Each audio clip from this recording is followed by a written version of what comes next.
passionate about Cleveland sports. He's going in! Touchdown! Browns, Indians, Cavs, the Big Ten, and more. Cleveland is a city of champions once again! Andy and Jarid, Cleveland and beyond. Swing it line! To deep right! Here are your hosts, Andy Billman and Jarid Watson. And we are live and miserable on Twitter, Facebook, and YouTube. Hello and welcome, Andy and Jarid, Cleveland and beyond. He's Andy Billman. I'm Jarid Watson, and this podcast is brought to you by Waiting for Next Year. Check them out, original Cleveland sports reporting at waitingfornextyear.com. Well, we're going to cue the Welcome Back Carter song. Welcome back. Yeah, really great welcome for the Browns. As usual, a loss during week one. 38-6 was your final. And I'm sure you heard the news today about the game, and if you didn't watch it, or when you shut it off, or whatever you did, I ended up lasting the entire game, but I had a handful of beers, and by the third quarter, I was ready to just not pay attention anymore, and I'm guessing I'm not the only one who did that. And then also, I think, should we do mock drafts now for quarterback? Yes. Should we do a mock draft now after week one? Let's start. Yes. No? Yeah. Yes. I'm kidding. It's not that bad yet, but wow, that was a terrible start to week one. And how about the Indians? Did they help cheer us up at all? No, they didn't. No, dropped 6 straight now, 6 straight. But the good news is they're still going to be in the playoffs. So there's that to cheer about. What else? Oh, the Irish won. See, at least Andy's got that because I don't have the Buckeyes to save my weekends anymore. Andy does have the Irish. So they won, beat up on Duke. I'm sure Andy's going to gloat about that later. But first, let's talk about your Cybertless. Cleveland Browns. 0-1. Cleveland. 0-1. And I'm actually going to try to multitask here. But how everybody had a great day. And after a terrible Sunday, here we are to digest. I finally got the post on Waiting for Next Year. You're going to hear phrases like this all day today and all day on Sunday. Only one game. Might need a quarterback change. Same old 2020 Browns, as my partner and friend posted on his Facebook, and the likes. This is an easy time to get buried under the sludge that this is a Browns losing opener and thinking everything is bad. And, we all know it's a 15-game stride after this and everything else. It's also naive to say it's just one game, and it can't get better from here.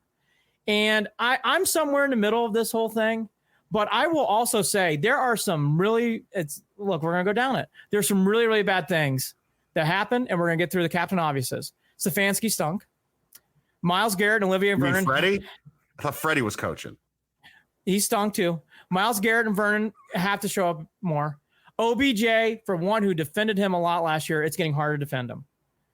Baker Mayfield has not played well since 2018. And this is my biggest worry, and you'll hear more about it here in a second. But the biggest reason why it's fine to jump off the bridge with knee pads on is this. That's how I would put it today. With analytics running the show, we are now 1-32. With analytics running the show, we are 1 win in 32 losses.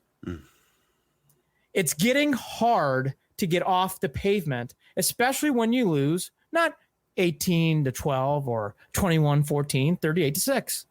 So for everyone out there who keeps saying there's a long season, overreaction Monday, sure, but we've seen this before, and we are being led by analytics again, and I will give some good faith in this and somewhat, but let's be fair. 1-32. Here we go again. This did not, Jarid said it. We're going to go down the list of today of bad shit. And you can't, it's not fair not to think, wow, maybe this is just one game. There are some things that are glaring and they're striking. All that to say, and I'll make this a big point as we go into the Bengals preview, you can straighten this shit up real quickly, the win or two.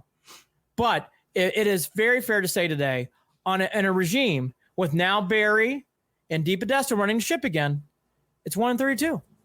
Andy, I got to tell you that couldn't have been. And I jokingly said, at the end of the last podcast, they'll get blown out 40 something to nothing. Right. I jokingly said that, knowing that it was in play, knowing full well that my 35-24 Browns win prediction was full of nothing but more than my own high hopes. And the sad and ironic thing is that my joke turned out to be the truth. It was a complete blowout. It was brutal. It was painful to watch. It was as bad a week one as I could have expected or asked for. I am not. I am now. So I am in a position now where I have changed my opinions about things that I didn't think would change this fast. Now, I am not jumping off the bridge, but I will say this. After reevaluating and looking at the schedule, and I told you this via text, I really only saw 3 or 4 wins in the first 8 games of the season, and I see more like 5 or 6 wins on the back 8. That's one thing that I can say to try to remind myself, hey, maybe they can right this ship, is that I really only expected them to start out 3-5, 4-4, if we're lucky in that front half of the season. And that what gets them into the playoffs possibly is that they improve, because that back end of the season, as of now, looks like there are some winnable games. But we've also seen some surprises over week one, like the Jaguars, stuff like that, where you don't know where some of these teams are going to be down the road. So again, maybe I'm full of shit. But what's bugging me now is, Andy, I am with you. I am on board with the, oh boy, Baker might not be the guy. I'm big on this. He's not. I'm not saying that he can't fix it, but I didn't see any. He looked skittish in the pocket again. He had time. He was very errant on his throws. Where is the accuracy? That's all we heard about. I mean, where is this accuracy? So between his accuracy and then again, instead of targeting, and I saw somebody else in Cleveland news and Cleveland sports in the world made a point about Odell, and that was Odell needs to be targeted, not force-fed. I'll agree with that, but I'll also say this. Odell half-assed it. It looked like a lot yesterday. It's getting hard to defend. Jarvis OBJ. Landry was one of the few bright spots on that offensive side of the ball. And what the fuck, Kevin Stefanski? How many empty sets did I have to see yesterday? Still can't this throw. Is not a run-first offense. What were they doing? Still can't throw screen passes either. Year later, still can't throw screen passes. Unbelievable. Why did they not run the ball more? Empty set. How many times? You saw the guys line up straight across the field, and you just know that Baker's not even going to find. Okay. How is Baker finding anyone either? Well, no, they had protection. They had protection. I know. That's my point. They had protection. His protection was not terrible. Offensive line played well. Look, here's the thing, and he said it. Look, and now I'm scared though because Jedrick Wills, and we'll talk about him later. Well, we'll talk about him in a second. And Conklin's out. So look, he's going to be playing, it sounds like, but he's out right now. He's not practicing. Here's my biggest thing, and Jared hit on it. I'm saying it. Baker Mayfield is at the fork at the road game, and it's happening in week 2. If they don't win against the Bengals, it's the beginning of the end of Baker Mayfield. He has got to win that game. We're there. We're here, folks. He could go 21 out of 39, 189 again, and throw 3 interceptions. But if they win the game, he's fine. He has to win that game. Baker Mayfield's here.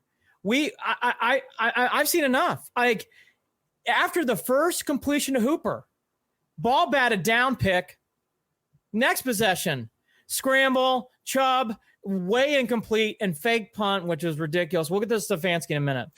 Baker Mayfield, I protected him. I felt good about him in the offseason, even though we heard about all the crap and what was going on, how badly he's throwing. It's continuing on the field. It's the Ravens. Yes. Does he deserve to prove himself? As I said, the Bengals game. He is, but he's in that Hugh Jackson mode where I was 2 years ago. He has to win that game. Baker Mayfield has to win that game. Again, he can play crappy and win. It doesn't matter. Just win the game. But the days I am now here, and I'm not going to change this year on it. Baker Mayfield cannot lift the team and win games right now. He's going to manage a game. And that's what we need from Baker Mayfield. And you can't manage the game if Stefanski isn't going to make the play calls that you need to make around a quarterback like that. What in the world are they trying to force out of Baker? Why are they not working on getting him comfortable? Now, I will say this. And Njoku was a bit of a lifesaver yesterday, too. Played well. But the bummer is he'll be gone for the next 3 games. 3 weeks. And you know what? They found something in Njoku that was good. They used his height as an advantage, and on 2 of his catches, they used his height. And in the other one, by the way, Baker almost fell down. But, Baker got the ball into him in the end zone. He's wide open. Now, that's my stance on Baker. We can break down things. The accuracy's not there. His balls flutter. I watched the whole game. His balls flutter. They aren't crisp balls anymore. Yep. I mean, I'm just telling you what I'm seeing. Now, this is one game in 2020. But that's how big I can't stand. I mean, everybody's saying it, and it's true. This next game's everything. I hate saying it. It's everything. Even if you lose against Football Club and the Cowboys, if you beat the Bengals, it settles down the season. It really does. If you don't win that game, holy crap. Oof. It's buckle up time. Now, Stefanski. They did not run the ball enough. We all know that. They did not do enough misdirection or moving pocket. You saw none of, as my partner just alluded to. I don't know where Hooper was. He didn't, after that first catch, you never saw him again. And the thing that I am all, and Grossi hit it. I was going to hit it today too. I heard it from everybody. Not everybody, but I heard from a couple others too. I'm okay with status quo, staying in the moment. And you can tell he's much more of a mantra guy. I'm cool with that. But this team's energy level, I mean, just the Ravens were flying around. The energy was there. The Browns, I mean, there's a lot of times just like going through the motions. And again, if Stefanski's not a yeller, that's fine, whatever. But your team's got to, the Browns got to have emotion, got to have zip, got to have something. And then the biggest red flag to me about Stefanski is you can tell a lot about a coach about special teams. And our special teams was terrible. Terrible. Stefanski is already doing a lot of this. And you can't see it. I'm reading cards. And he's already got that look. Stefanski can't do that. Now, unlike Baker, I need Stefanski to do a whole year. But Stefanski had there's nothing else to say. His hair was on fire bad. Now, he did a nice job in the press conference. Short and sweet, took all the punches, didn't deflect at all, which was very good to see. All that to be said, let's hit it again. No misdirections. Why can't on this team we have sets with Chubb and Hunt in the game? Is that like against the rules? You can't have 2 of the best players on the field at the same time? Well, I don't understand Andy, that. I thought we talked about this before the season started. By the way, I know that was what was going to be a part of the game. I thought that what do you even have them for then? I agree. Put them out there. Put them both out there. Let them confuse the fuck out of the defense. Why? Why is it so hard? Why is it so hard? Why do coaches come to Cleveland and try to fit squares into round holes? Why? Why do we look? I get it. Fans don't know shit. Fans aren't on the sideline. Fine. You know what? Fine. I've been watching 20 years of losing football, so I know something. Explain that fake punt call. Explain where special teams was. And did anybody on defense outside of Larry Ogunjobi and Richardson play? And a little bit of Denzel Ward? Where was this? Now, here's something I will say in fairness to Stefanski. The game got out of hand, and the running game went away because of that. So I will pump the brakes on pounding the running game thing, but they should run the ball more. No, wait, hold on. I feel like they had time and opportunity before it got that out of control. No, you're right. Here's the one thing, though, that really bothers me about the running game that I don't want to pound it, but I got to say it because I felt it when Chubb fumbled. Hunt fumbled and we could have been shut out. And Chubb had a nasty fumble and he was trying to do a good thing. It was nasty because it was like you felt bad for him. Yeah. But Chubb and Hunt can't fumble. That's bad. And I know I don't want to pound on him. They're our best 2 players. I felt for Chubb, but again, I'm going to repeat this. We almost got shut out if Kareem Hunt doesn't land on the football. Just saying. That's the problem too. Even our best players are fumbling the ball away. It just was a shit show on top of shit show. And I know no one wants to talk about that kind of crap, but it's true. Like when Chubb fumbled the ball, even I said mentally, I'm like, God, like that. We can't run. We're fumbling. You just start feeling it. And you could tell. You mean Hunt when Hunt dropped the ball? Chubb fumbled the ball later in the game. Oh, later. And they actually recovered that one. But my point is, like, when when I saw Chubb fumble, I immediately went to, well, now we're throwing the ball the rest of the game. And so I'm not going to pound him, but he needs to run the ball more. We all know that. Here's my Stefanski, Freddie Hugh moment. It's pretty easy. Late in the game, Mayfield gets knocked down, of course, because he's not accurate anymore. And then we get a delay on game on 4th and 1. Mm-hmm. We also had a delay in game on 3rd and 36. I mean, not sure what we were being delayed about. But and then on one of the last drives of the game, so it's delayed game now, 4th and 6, Mayfield's going deep to OBJ. I mean, that is. Oh, I could not understand any of that. I mean, that's one of those moments. All I thought was, what are you trying to do? Like, what is this? Like, when you're third and 41 or whatever it was, just run the ball and then punt. Get the please. Fuck out of here. Run the ball and then punt. Go. Get out of here. It's not time to take a shot down the field. Yeah. Oh, I just don't understand. I don't understand it, Andy. I don't understand it. Bad. There's no excuse. Now that's the offensive side of the ball we've talked about. Terrible. I want to hit on OBJ before we get the defense because I want to hit on him. I've defended him and I've been there and I know there was a report that he got an IV in the locker room right before halftime. All that to be said, that drop was ridiculous. You got to catch that ball. I know it wasn't perfect, but Kevin Harlan, we all slightly said behind him, but it hit both his hands. Catch the ball. What he did was he turned his head upfield. Catch the ball. I don't care. Catch the ball. Chubb can't fumble. Hunt can't fumble. And OBJ needs to make catches. OBJ's attitude on the field was clear. Everyone's saying it. We're not being mean. We're not picking on him. Again, does he deserve a mulligan like Stefanski? Not really Mayfield, but okay, yes, I'll give him another mulligan. But I'm going to say, I'm announcing it on this one. My defense of OBJ is getting more and more and more hard to do. Well, it's hard to. Because it's hard. Where's the production, man? Where's the production? Pouting. You saw it. Again, and then there was that play where he catches it, but he stepped out of bounds, and then he's complaining about the call. Right. It's like, you stepped out of bounds. You did. What do you want? No one else did. You did. Wake up. You stepped out, and then you caught it. Why is he not aware of where he is on the field to not let that happen? You know why? Because that's half-assing it. It is. Period. It is. You're half-assing it. It is. You're mailing it in. Look, start playing better. And you know what? If he doesn't, sit him. We got other guys. Bring Higgins in. Get him in there. I don't want the days of coddling OBJ are done. If you can't catch the ball on the end of the first half on a drive to get points going into halftime, I mean that, folks, that wasn't. We all saw it. Laces out. Yeah, exactly. EJ Spilota on Facebook. Laces out. Yeah. Kicking. But the OBJ watch for this podcast has started. It started.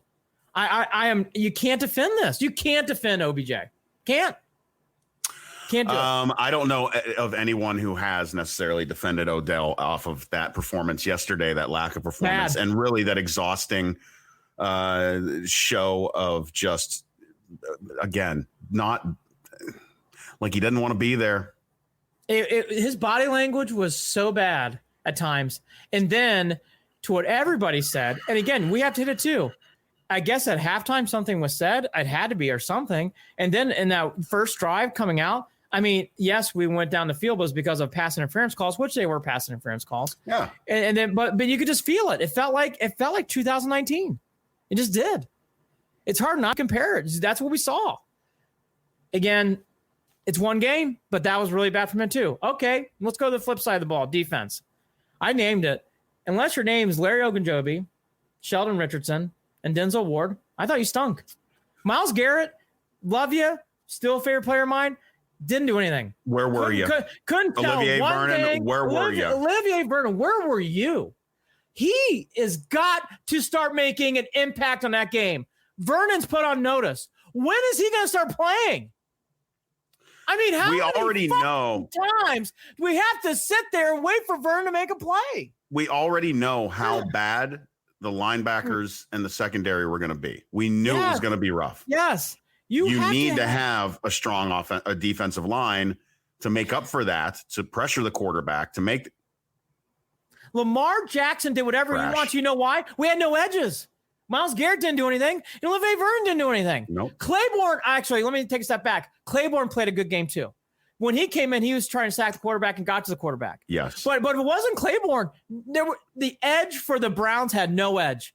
And that's Myles Garrett. And it should be one of the better edges in football. I mean, folks, it was embarrassing.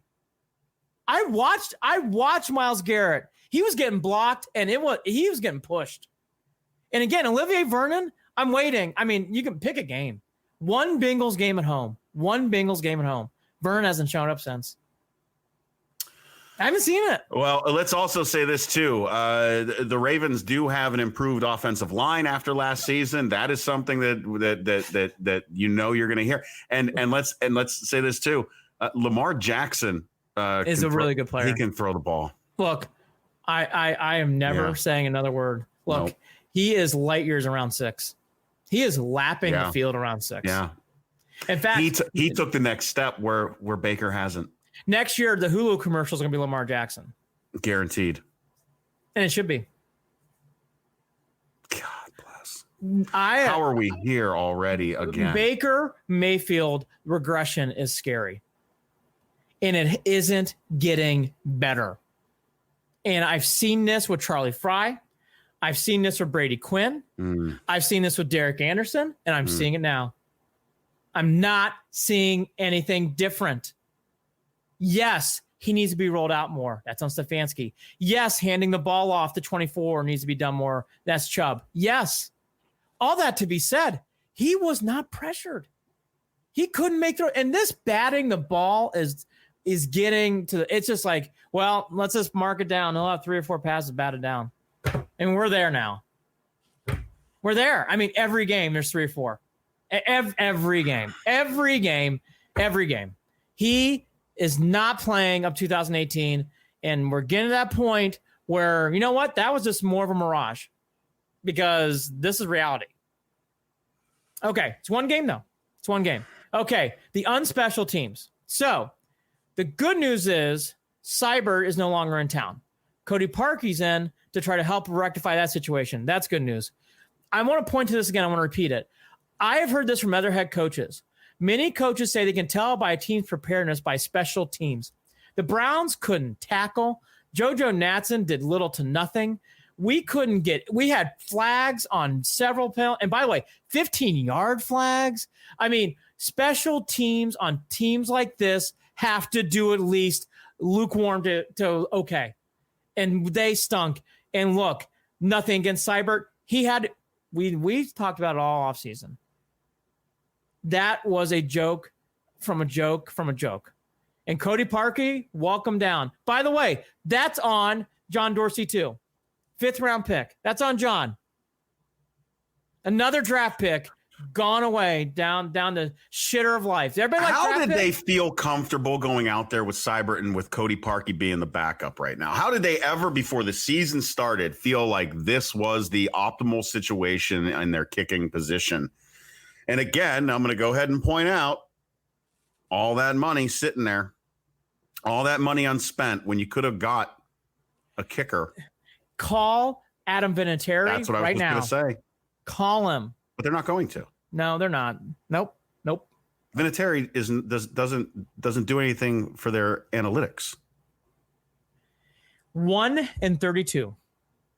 1-32. One win. Just think we could have had 10 points. And by the way, these analytic games aren't competitive. None of these games are competitive in 16, 17. These games aren't competitive in 2021 game in. This is when you go 1-31, 16 and 17, and those were terrible years. And you start off 2020 going back to analytics and you get the shit kicked out of you 38-6 against a great team on the road. We all know. Okay. How? Again, I will say this. You jump off the bridge, but with knee pads on because you're hoping you embrace impact. You're hoping that part of this has to do with the fact that, again, new coach, new regime, new system. Again, all fair. Again, he deserves a chance. Third, Absolutely. fourth new coach for Baker. Sure. All that's true. Sure. No preseason. OBJ got frustrated because he knew they were going to lose. Okay, fine. All fair. But we're going to get to the Bengals preview, but I'm going to tee it up now, starting hammering home. The season begins and ends on Thursday. If they don't win on Thursday, you can talk to me until the cows come home. It is going down the road of mock drafts. We'll start previewing Trevor Lawrence. We'll start talking about OBJ trade possibilities. Olivier Vernon, when do they cut him? Like, you're going to start hearing that comment. And by the way, if Porter Gustafson really played that well in the preseason, why don't we get him in the game? Because if you're not getting any impact from Olivier Vernon, and you got to keep Myles Garrett in the game, I get that. But okay, one more time. I like Myles. He's one of the better players. He stunk yesterday. I mean, stunk. Lamar Jackson did anything he wanted to on the edges. Anything. When he was in the pockets when he had trouble. And even then, he was still making throws. Mm-hmm. But anything sidearm, Bernie-esque. Look like Bernie. The only guy was Claiborne. Claiborne actually set the edge for the Browns defense. Garrett couldn't be found. Olivier Vernon, I don't even know what Olivier Vernon's number is, nor do I want to. I'll tell you what, I've seen enough of Olivier Vernon. Countdown's on until we get rid of him. He's no good. Okay. So that's game one. It is a long season ahead. I will say this. Stefanski is still, to me, on the right road. I'm just going to give this as a horrible first game. Okay, now let's go through the list. I'll give it one more time. I think Baker Mayfield, he can play poorly, but if they win the game, he's fine. I think he has to win on Thursday. Where are you at Baker Mayfield? I don't know why you would go any further if you can't. If you're playing Cincinnati, it's at Cleveland too, right? Yes. Yeah, I thought so. So at home against Cincinnati, against a rookie quarterback, against a team. Bengals are terrible. Bengals are terrible. Not a good team. I watched the Charger game. They're not good. Not good. Boy, oh boy. Yeah. Better win that game. I don't know. You have to win it. Have to. You have to. Again, we're not overstating this. And if you're going to hear it from other places, not just here, you have to win this game. You have to. If you don't win this game and Baker plays poorly, is that it? Case Keenum in. Sit his ass. Is that what you're saying? I'm saying you ride it out, but Baker Mayfield's days in Cleveland are numbered. Yeah. I really mean that. I can't see him recovering from that. I can't. If he plays poorly and they win, he's fine. They just have to win. But if Baker plays good and the team loses, doesn't matter. He's done. Has to win this game. That's how big of a deal it is. Has to win this game. Yeah, this is like the Steelers game for head coaches in Cleveland. It is. It is like Hugh Jackson going into the Jets game after the Saints loss. It is that. That's how it feels like to me. It's when we first started doing these podcasts. That's what it feels like to me right now. It feels like you're there again, where it's like Baker Mayfield. We've heard about his accuracy. He's not accurate anymore. We hear about his leadership. He can't lead anything right now. You talk about his confidence, folks. He's not confident. The balls flutter. You don't see it. He looks skiddish. Doesn't look sharp whatsoever. Doesn't look sharp. And again, I know there's things they can do to help him. And by the way, I believe in Stefanski. I still do, even what I just said. They'll get him rolling out. Fine. I'll be honest with you. I don't know if it's going to make a huge difference from what I'm seeing. I think he's a game manager. I don't think he's an elite quarterback. I'm sorry. Maybe by the end of the year, this will all change. I see a game manager. I don't see an elite quarterback. I just don't. Well, I can't. Don't see it. I can't argue with you. Don't see it. I don't see it. I'm very sad about yesterday's game. I do. It's rough. It's rough. But again, this reminds me of the Titans. It's what a letdown. It's just such a letdown. Again, the loss is whatever. It's how they lost again. It's 2.0 in 2019. OBJ trade. What do you think? Likeliness of that? Well, I think we're getting closer to that being a very real possibility. I think it's being bantered. I wouldn't be surprised if it's being bantered. Here's my next question. I'll answer first. Can this become a running team with Chubb and Hunt? My answer is yes. I actually still believe in Stefanski, and I believe he'll run the ball more next week. I just do. Do you think that? I think that if they don't, I'm really going to start questioning what Stefanski's doing. I agree.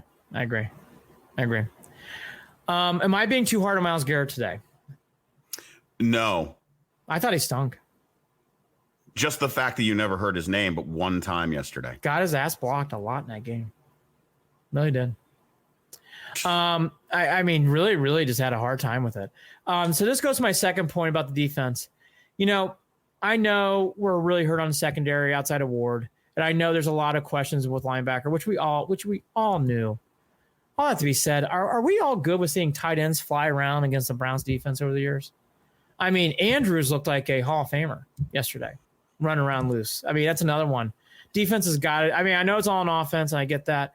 But that, you know, that too needs to tighten up. And special teams has got to do a better job. Okay.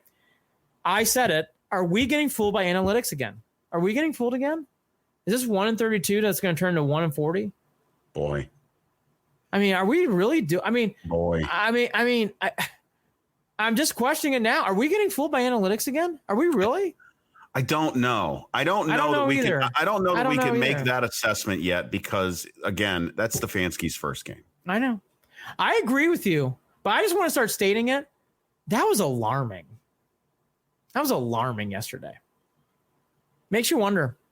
Again, in 16-17. Well, what I don't understand is how they didn't come out ready to compete. No energy. They None. did not. You know, when you Flat. really look at it, they didn't come out to compete. Nope. We heard this all preseason. I talked about it all preseason towards the end. You don't hear a lot of buzz from this team. This team was like a the Ravens were flying around, clapping, cheering, chirpy. It looked, honestly, you could feel it going into after the first drive in the third quarter. Please go 0-0 so we can just get the fuck out of here. Just go home. I mean, you could just feel it on the team. Mm-hmm. And when Chubb fumbled, everybody knew it. Game over. I agree with Jared.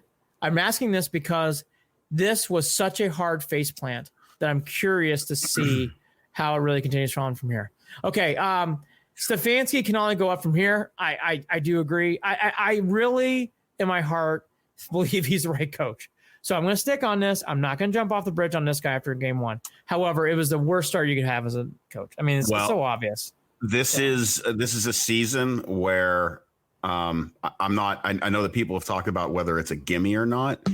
It's not a gimme, but I will say this: this is a season where you're probably pretty thankful that you're only getting 6,000 fans in the stadium. Yeah, I agree. And for people out there who you had COVID and all the other stuff. Well, how do you explain what was going on in Carolina? They're competing. They almost beat the Raiders. I see all these new first-year coaches doing a lot better. The Browns weren't competitive. I mean, weren't competitive. I mean, yes, I understand COVID. Yes, I understand the challenges. And my God, the Browns are banged up. But I'm seeing other teams compete. The Browns weren't competitive. Browns were not competitive. It was, So the positives, Jared hit one. I'm going to hit it. I've been picking on a guy, and I feel bad he's injured. Njoku did play well. And you know what? They found something in Njoku to use his size and his leaping ability to his advantage. I liked how they used him in the game. That should be brought up upon. Larry Ogunjobi, who was really pressed out nicely by Pro Football Focus right before the show. He deserved it. Larry had a great strip in the game. He stood, actually, even beyond that strip, he stood out. He had a nice game, played well, looked like he was ready to play. I mean, it surprised me that he played as well as he did. Yeah, look good. Richardson did too. Richardson played a good game too. But I want to jump back to Njoku really quickly too, because we can talk about how well he played. But here we are again with yet another injury. And he ain't helping you if he ain't on the field. No, I'm with you. And that's something that I don't think, that should be mentioned too as something to watch. Yeah. The other thing, because if he comes back after 3 weeks, he plays another game or two and then has another injury. Yeah. What are we doing? I don't want to minimize it. I feel bad, and you're absolutely correct. But they have Hooper, Bryant. I mean, I know. I get it. It's just you can't even be happy about the good. I'm just not there. No, I hear you. I've been drained all day after that game. I know. Andy. I know. I'm with you. Here's one other good I felt, and I've been teeing it up, and I've been saying it throughout. The offense line does look much better. Yep. And I thought the offensive line last year didn't struggle as much as others thought. I'll be fair. Wills had a nice game, played really nicely. Conklin, I hope he's not too hurt. He is banged up. He did not practice today. He looked good. The offensive line did a nice job. I did not see any problems with the offensive line at all. So, hey, for everything we were worried about the offensive line, they had a good game. They played well. You really got to be happy about the fact that Wills came back with it. You know, the X-ray was negative, and you're just hoping that he's. Listen, this is a rookie. He's going to push through whatever pain. He practiced. He practiced today. Wills practiced, and for people who didn't hear, Conklin's got an ankle and a finger. He did not practice today. They're hoping he's going to be okay for Thursday. It looks like Wills is on his way if he's practicing. I kind of agree with Jared. The good news is, in case Conklin doesn't play, Hubbard is back to limited practices, so that's good. So at least if they don't get Conklin, they'll have Hubbard ready to go, because Hubbard was not available for week 1. So that's a good thing. Yeah, and the other injury news, Jacob Phillips, I mean, I think at this point, it sounds like I would be surprised if Jacob Phillips played.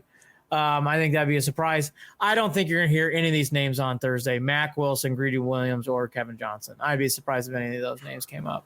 Yeah. I don't think you're going to see any of those names. Maybe you will, but, I mean, I don't know. I just cannot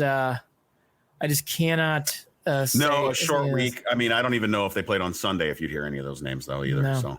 Now, here's one more positive before we get into the Bengals game. So I do want to end on this. The one thing, though, that was positive was the touchdown drive outside the Hunt fumble. Ugh. But he recovered, thank God. But the bigger thing in this game, though, was you could see the possibilities. Because on that drive, Mayfield out of the pocket to Landry, 15 yards. Chubb cuts back, goes down the sideline, big run, first down. Another handoff, then Hooper, then Hunt. Goal line, the fumble, yes, that was bad. But then the play action fake, rolling out Njoku. That drive is a sign of things that might be able to go down the road. I do want to go on a positive, is that drive was the perfect drive. Mayfield, again, rolling out of the pocket twice in that drive. Handing the ball off to Chubb, hitting your tight end. These are the drives in that touchdown drive you want to see. It is possible. So I want to give some hopes. I know today it's hard, but I thought that drive spoke to what is possible. And then, of course, the Seibert kick is just another. I think that the Seibert kick following that drive and that touchdown is yet another perfect, microcosm that explains everything with the Browns, and that is shooting yourself in the foot. And by the way, it's not too harsh. Taking something that's good and then finding a way to make it bad. It's not too harsh to cut him either. No, when he not missed at all. No. When he missed the field goal at the end of the first half, and then of course the Ravens drove right down the field with like 50 seconds left. That was that. I mean, Seibert sat alone on the bench, and it's going to be fun to watch him playing for a team in the playoffs at the end of the season and kicking a game winner. 55-yarder. So by the way, there's a wild rumor he could play for Cincinnati on Thursday. I've heard that because Bullock is out. Bullock pulled. By the way, that's a terrible loss for the Bengals. They had a chance to tie the game. 31-yard field goal. Bullock missed it. Pulled his calf on the kick. So the Kitty Cats come to town on Thursday in what will be a big matchup for Bengals and Browns fans. I would be shocked if anybody else watched the game, but okay, we will be watching. Everyone will be watching in Cleveland and Cincinnati and hopefully around the country. But again, I mean, I can't tee it up more. This is a must win in week 2. And everybody's saying it. It's not just going to be here. It's not going to just be there. You have to win this game. Some news and notes from today. It sounds like Ronnie Harrison's going to get more playing time. I mean, why wouldn't he? If anybody watched that game, I mean, I don't know what confident safety. By the way, Grant Delpit's injury and Mac Wilson's injury showed up big in that game. Both were sorely missed. You ain't kidding. Yeah. So here's some other news. I did watch the Bengals game. I just want to repeat this. The Bengals are not good. The Bengals are not a good team. Right. The Chargers are frankly really bad too. And they tried to give that game away and the Bengals couldn't take it. So, and Burrow struggled. 23 out of 36, 193, 1 interception. Played like a rookie. Okay. So if he torches the Browns, it's not because Burrow's great after week 1. Okay. This is a short week against a quarterback who's a rookie. Mixon did nothing. If he torches the Browns, it's because that secondary and that team, Bingo. that defense is terrible. Bingo. The Browns defense is terrible. Mixon did nothing against the Chargers. Nothing. Fumbled the ball, only had 3 yards of carry. So this offense struggled. And the Chargers have no, again. Well, yeah, and I think I expected more out of Tyler Boyd early on too. And it didn't work out that way for the Bengals either. No. So it's in week 2 to have a game like this, we all know, we all say different and weird things, but it really does come down to play of 6. We all know that, Stefanski and all that to be said. I just want to harp on that last drive as a positive. If you run the ball and you roll, like you said it and I said it, if you just roll them out, do simple things, run the ball, keep it simple, and Chubb and Hunt don't fumble, you can easily win this game comfortably. I'm telling you, again. It is not impossible. Well, the word, Andy, the word is cute. Don't be cute. When you try to be cute, you end up like Freddie Kitchens. When you try to be cute, you fake punt, in your own side of the field at the beginning of a game when there's no reason to even try to and fall flat on your face. I love the Scottish Hammer, but no, let's not do that again. Don't be cute. Stop being cute. Tony Grossi found it at the beginning of the Hugh Jackson's career. He did the same thing against the Eagles. Mm-hmm. Don't do it. Don't. And I'm not going to overhype this today. You want to go for it on 4th and 1 in their territory, maybe on the 35, 40-yard line? In the third quarter, down a touchdown? Okay. Go for it. Run down that 7. Yeah. Down 7-0 inside the 40. Keep if this is analytics, I'm pretty sure that the analytics would tell you that's where you do things that are not. What was analytical about trying to fake that punt? That's what I want to know. 1-32. That's what it was. 1-32. I mean, all day long. All right, I'll lead off. The Browns are a 6-point favorite in this game. Mm-hmm. After everything I just said, I think the Browns are going to win. I did not think they were going to win week 1. I do think they're going to win week 2. I don't think they cover. I think they do. I think the Browns, and in fact, I'm going to go a leap further because I've been terrible at my picks already. Start off the year. This will be one of my picks. I think the Browns cover and they win 20-10, and they will drive you crazy. I think Mayfield does just enough to keep water, and they do just enough to win, and they do the things they have to do to win. And I'm just gonna say it again. The Bengals are really bad. You lose to the Bengals. 16-13 Browns. Okay, that's all fair. Parkey gonna make field goals, win games. By the way, in fairness to Parkey, he was having a good year before the double doink. So hopefully he gets his inner Parkey and does a good job. Oh my gosh, the Browns kicking situation is amazing. It is absolutely amazing. If Parkey was doing all that great, he wouldn't have been backing up Seibert. Would he? I want to go back to something though, because we hyped him so much. Right now, John Dorsey legacy is not looking good. Your 5th round draft pick kicker just got cut. Mayfield, not doing so well. Not looking good. For all these great things, and for all these wonderful things. And by the way, good thing we weren't sucked into that. I'm glad we weren't quoted in an article. No. Well, let's. Is there anything else in the NFL you'd like to talk about before we get to the Indians? No, I don't. No. I thought it was fun to see Tom Brady lose. I'm really annoyed the Patriots won. God, the Ravens are good. I can't get over how good the Ravens are. They're so good. Class of the league, outside the Chiefs. Minshew had a surprising game for the Jags. Yeah. Oh my God, my picks were awful. Outside. Oh, you weren't the only one. That was my lock. That was my lock. Seattle came through. Thank God. Falcons are bad. Yeah. Another bad loss for Lions. Patricia's days are getting up. Stafford's another quarterback. I mean, you keep waiting for him to pop. Doesn't happen. My other one thought too, real quickly, is I shouldn't have doubted the guys. I'm a big fan of his. Aaron Rodgers looked great. God, zipping the ball down the field. I did not expect. Zip the ball down. It looked refreshed. It looked really, really good. Bad loss for the Vikings. Bad loss for the Vikings. They clearly missed Stefanski. So all that to be said, that is week 1. When I last got up, it was 10-9 Giants over the Steelers. And then you got the Broncos-Titans game. Had their own doink issue after that last. Oh, you love a good doink. All right. Cleveland Indians. Go Browns. We'll talk more about the Browns on Thursday. Let's go to the Indians. We got to. All right. So the Indians. They've now lost 6 in a row. I will repeat this statement, though. They're going to make the playoffs. They are. They're going to make the playoffs. Yep. They're going to make playoffs. Okay.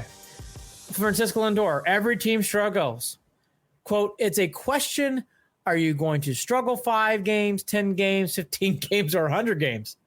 We don't have that many games to be struggling, end quote. 16-10, Dan Monos, thank you. Steelers, of course the Steelers. We kind of, another quote from Sandy Alomar, we kind of felt like we didn't go through any skid during the regular season like this until now. So for people who haven't been watching, because I actually have been, this has been a tough, eyesore Browns-Ravens opener type of stretch here for the Indians. Well, this is how many? It's 6 in a row. Is 6 in a row. It's been a very long time since they've lost 6 in a row. The most exciting thing was the Lindor-Romo scuffle on Friday. That was the most exciting thing that happened this past weekend. So to relive some of it, and again, I want to repeat, the Indians are going to make the playoffs. So even though these losses are happening, they will be forgotten, unlike the Ravens game. Bieber did a big thing. Recorded his 100th strikeout of the season and just 62 and 1/3 innings. For why are we mentioning that? That is the fewest innings that it has taken any starter to reach the 100K mark since 1900. Wow, it's an amazing stat. Every time you read it, you just go, wow, it's an amazing stat. So Bieber's on fire. He did get the loss. There's more of the same for the Indians on Friday. And again, the most exciting thing was Lindor and Romo getting to a fight. The other interesting thing is they moved Lindor up to leadoff, and he's been batting leadoff ever since Friday to try to get the team going. It got going by Sunday, but again, the pitching fell apart. We'll get to in a second.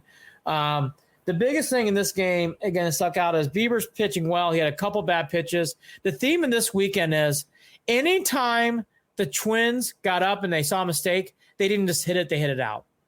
They hit it hard and they hit it out.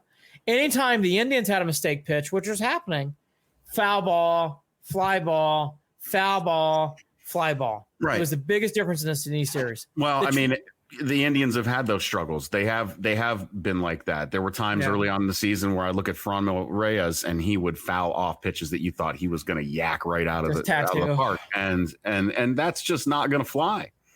It's not going to work. It's not going to work for this team. This is a brutal stretch. This is hard for me to stomach watching. This is where we mentioned this on the trade show with Clevenger. 2020, the Indians took a step back in that trade. Now in the future, it could really help out, but right now, and I'll tell you. Okay, let's go to that trade for a second. I'm ready for Quantrill to start pitching well. I mean, he stunk yesterday. Yeah. I turned it on after the game. He was getting tattooed. Yeah.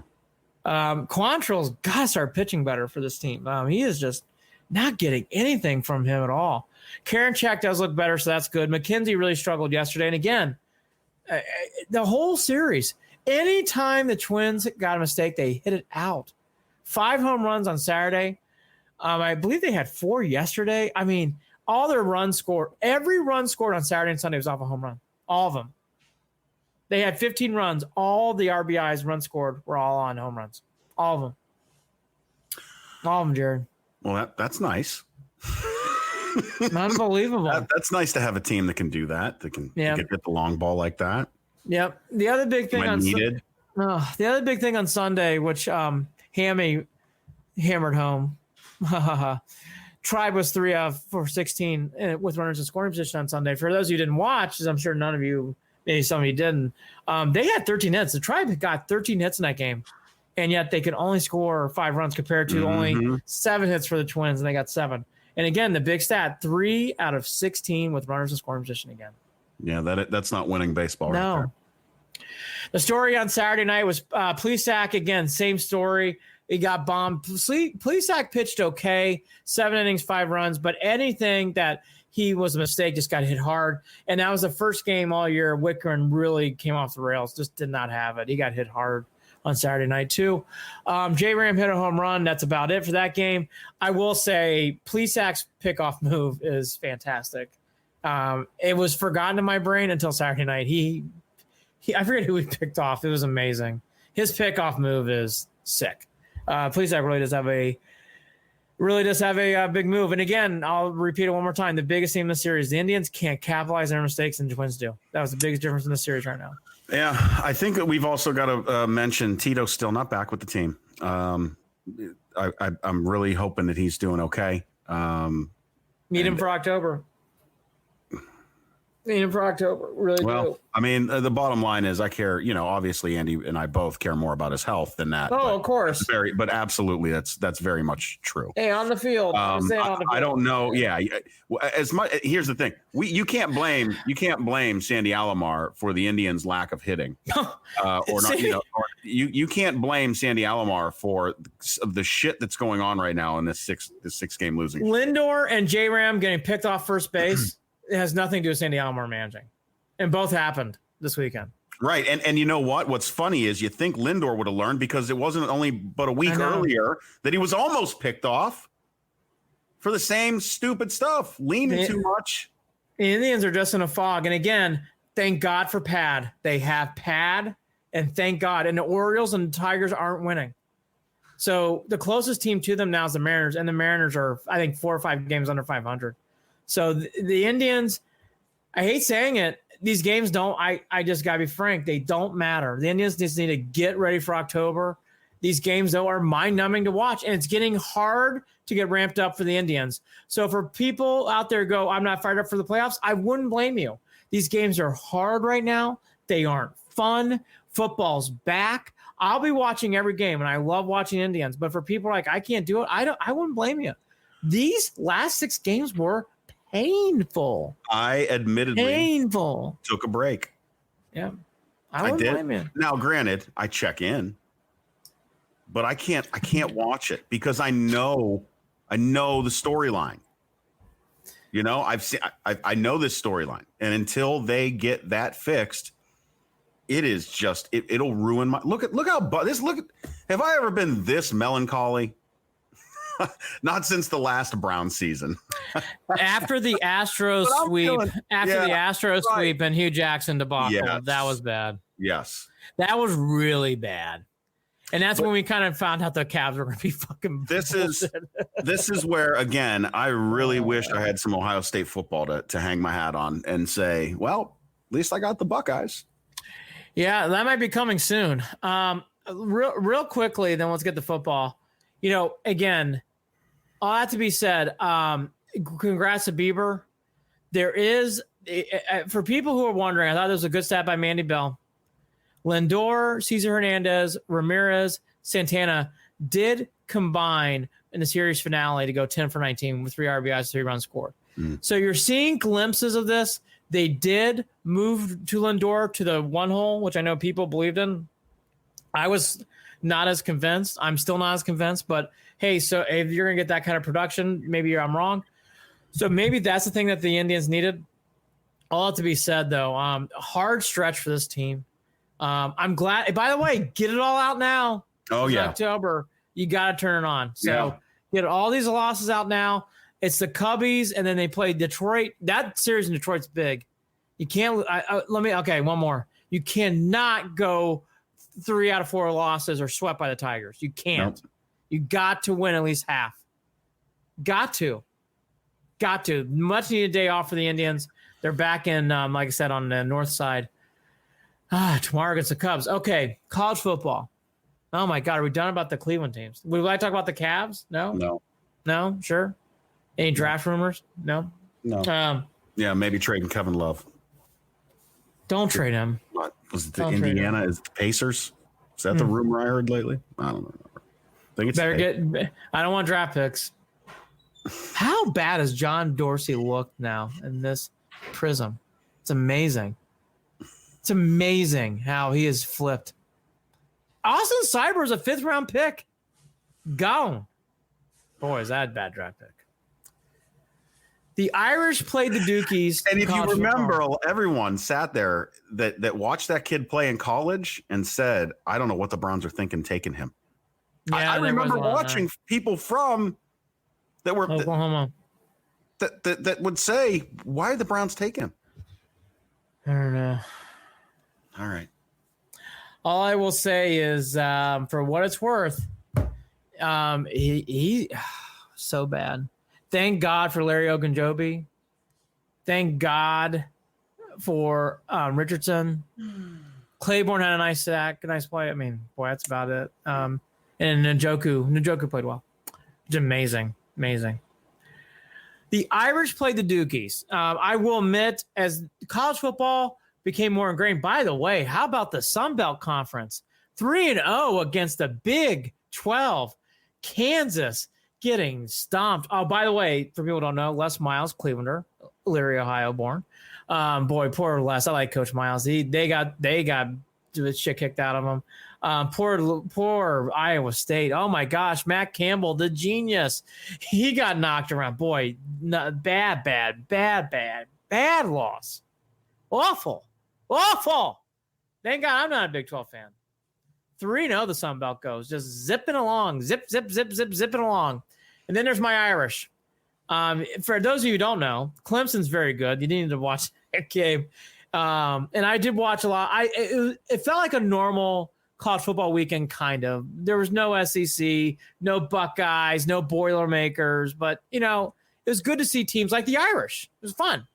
Here's my quick thing on the Irish, or Irish fans out there, which I know all of you are. I am really concerned about Book. I don't think he has enough to win a national championship. However, there are some good things you see on the field, and the Irish did not play well, and they won comfortably. Yeah. And seeing what I saw from other college football games, that's great. Because if you get away with playing, the Irish did not play well, and they won that game. That's all that matters. Williams looks like a good, hard-hitting running back, meaning he's either going to be 2 yards of dust or lightning 70 yards down the field. And that rookie, that freshman, I can't remember his name off the top of my head, he is going to be a star. He looks like a mini rocket. He's going to be really good. Irish do have some parts and places, but if I'm being honest, I don't see national championship. Even if it was a normal year, I don't see national championship. But they're good. They're going to go 8-2, 9-1. They're not going to beat Clemson. Everything else will be in play. Clemson's a machine. My God. The best thing about the Wake Forest game was the Deacon coming out on the motorcycle. That was about it. Trevor Lawrence looks good. Maybe wearing a different shade of orange next year. Does he look good enough to play for the Browns? Mm-hmm. I love Baker. I'm supporting him. That was eye-opening bad. Am I overreacting? No. I don't see it. No. I'm there now. I don't see it. It's gonna take I don't know how he turns this around. I don't see it. He's gonna have to manage the game. I can't state that enough. If he can manage the game, we can win games. If you rely on him to throw 39 times, yeah, this is what you're gonna get. No. So the Irish played well. Clemson looks great. And the Indians, don't worry, turn on back in October. I'll watch every game, but just get through this stage. Big series against Detroit, though. You cannot get swept against Detroit. You got to win 2 or 3 of those games. Does I rub my forehead again? Follow us on Facebook, facebook.com/Cleveland and Beyond. On Twitter, @CLE and Beyond. Shoot us an email, andyandjared@gmail.com. Andy and Jared, JARID @gmail.com. I want to know, I hear yelling in this house right now, and it's driving me up a wall. I don't know if you can hear that. If anyone can hear that, I apologize. There's yelling you can. going on. I don't know who's yelling, but I guess we're just going to yell. Do I sound annoyed? Do I sound like I'm ready to wipe my hands of this entire weekend? People like you and myself, Cameron Billman, Carson Billman, everybody, we're all just Yeah.